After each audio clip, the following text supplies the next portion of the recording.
Last রমজানে সময় মতো অর্ডার না করাতে আমি ঈদের আগের দিনও এই জিনিসটা এত খুঁজেছি অফলাইন অনলাইন সব কিছুতে, কিন্তু পাইনি কারণ ডেডলাইন শেষ হয়ে গিয়েছিল।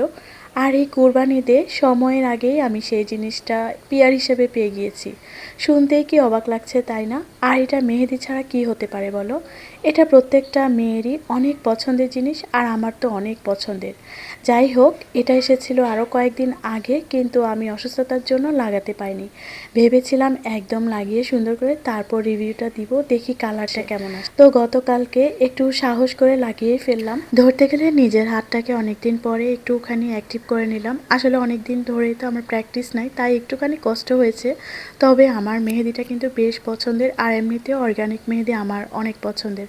আর আপু বলে দিয়েছিল কিছুটা লবঙ্গের ভাপ নিতে, মানে কয়েকটা লবঙ্গ তাওয়াতে ছিটিয়ে তারপর একটু গরম করে সেই ভাপটা নিতে, এতে করে কালারটা অনেক চমৎকার আসে। যাই হোক, দেখো সকালবেলা আমি এটা উঠাচ্ছিলাম আর কালারটা মাশাআল্লাহ এত সুন্দর এসেছে। তবে দু একদিনের মধ্যে এর কালারটা আরও বেশি গাঢ় হয়ে যাবে। কুরবানি তো চলে আসলো, আর ঈদ মানেই তো সবার মেহেদি চাই। আর যাদের অর্গানিক মেহেদি পছন্দ তারা অবশ্যই এখান থেকে কিনতে পারে। পেজ লিঙ্কটা আমি ক্যাপশনে দিয়ে দিয়েছি। আচ্ছা যাই হোক, চলো এখন রান্নাঘরে চলে যাই। আজকে একটা মজার ভর্তার রেসিপি তোমাদের সাথে শেয়ার করব। এটা হচ্ছে রুই মাছের লেজের ভর্তা।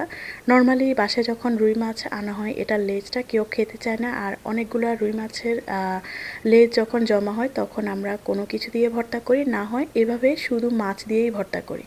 আজকে এই মাছ দিয়েই ভর্তা করছি। আর এখানে ভর্তার জন্য আমি কিছু রসুন, পেঁয়াজ, কাঁচামরিচ আর হচ্ছে সামান্য কালো জিরা ভালো করে টেলে নিয়ে সব কিছু একসাথে মিলিয়ে তারপর হচ্ছে বেটে এদিক দিয়ে একটু ভেন্ডি ভাজি করে নিচ্ছিলাম। ভেন্ডি ভাজার সময় সবার একটা কমপ্লেন থাকে, সেটা হচ্ছে আঠালো ভাবটা যায়। আচ্ছা চলো, এটার গোপন টিপসটাও তোমাদের সাথে শেয়ার করি। তেলের মধ্যে ঢেঁড়সটা দিয়ে তারপর হচ্ছে সাথে পরিমাণ মতো হলুদ, লবণ আর কাঁচামরিচ দিয়ে হাই হিটে ভেজে নিতে হবে। অবশ্যই হাই হিটে ভাজতে ভাজতে যখন এর আঠালো ভাবটা চলে যাবে, তারপর হচ্ছে যে কাটা পেঁয়াজ কুচি সেটা দিয়ে দিতে হবে।